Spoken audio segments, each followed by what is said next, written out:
చెప్పలేక వచ్చారు. ఊరు మునిగి 2000 ఇండ్లు నీట మునిగినే రైతులకు మువ్వలేక అన్నమో రామచంద్రాన్ని ఏడుస్తుంటే కిషన్ రెడ్డి వచ్చి 1 రూపాయి ఇయ్యాడు. అదేవిధంగా కేసీఆర్ కూడా 1 రూపాయి ఇయ్యాడు. కానీ ఈ రోజు డిసెంబర్ తర్వాత డిసెంబర్ 7వ తారీఖు మన ప్రభుత్వం అధికారంలోకి వచ్చింది.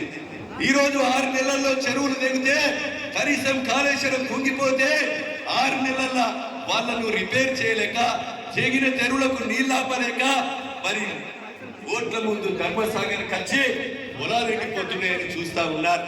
మనుషులు కొట్టుకపోయినా, ఇళ్ళు మునిగిపోయినా, ఊళ్ళు కొట్టుకపోయినా రాని ముఖ్యమంత్రి పొలాలు ఎండిపోయినాయని ఓట్ల కొరకు రాజకీయం చేసే ఈ రోజు మాజీ ముఖ్యమంత్రి పరిస్థితి ఒక్కసారి ఆలోచన చేయాలి.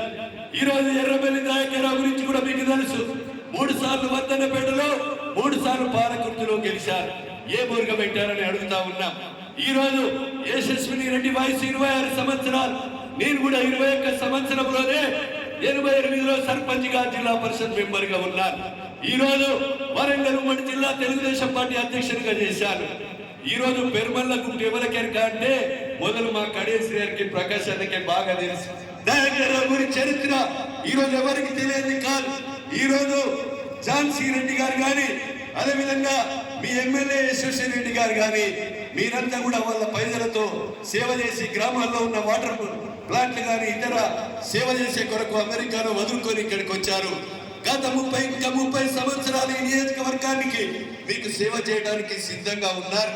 కనుక ఇవన్నీ కూడా ఆలోచన చేసి మొన్న ఇచ్చిన మెజార్టీ కంటే రెట్టింపుగా మీరు అధిక మెజార్టీ అందించి కాంగ్రెస్ పార్టీ సోనియా గాంధీ, రాహుల్ గాంధీ, రేవంత్ రెడ్డి గారి నాయకత్వాన్ని బలపరిచే విధంగా మీరు ఈ పాలకుర్తి నియోజకవర్గంలో పోలైన ఓట్లలో 70-80% చేతి గుర్తు మీద ఓట్లు అందించి మీరు యొక్క కాంగ్రెస్ పార్టీకి, ప్రభుత్వానికి, అదేవిధంగా మీ ఎమ్మెల్యేకు ఝాన్సీ రెడ్డి గారికి అండగా నిలవాలని కోరుకునే అవకాశం కల్పించినటువంటి పాలకుర్తి నియోజకవర్గ ప్రజలందరికీ, కార్యకర్తలకు, కాంగ్రెస్ పార్టీ కుటుంబ సభ్యులందరికీ కూడా పేరు పేరున నమస్కారాలు, ధన్యవాదాలు, కృతజ్ఞతలు తెలియజేస్తా ఉన్నాం.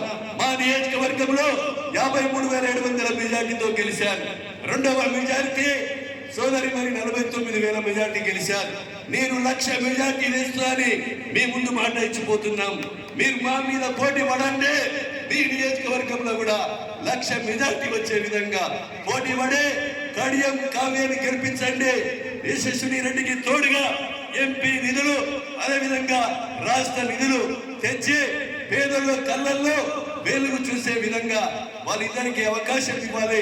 కాంగ్రెస్ పార్టీకి అండగా నిలవాలని కోరుకుంటూ అవకాశం ఇచ్చినటువంటి మీ అందరికీ కూడా మనస్ఫూర్తిగా ధన్యవాదాలు, కృతజ్ఞతలు, నమస్కారాలు తెలియజేస్తూ ముగిస్తా ఉన్నా.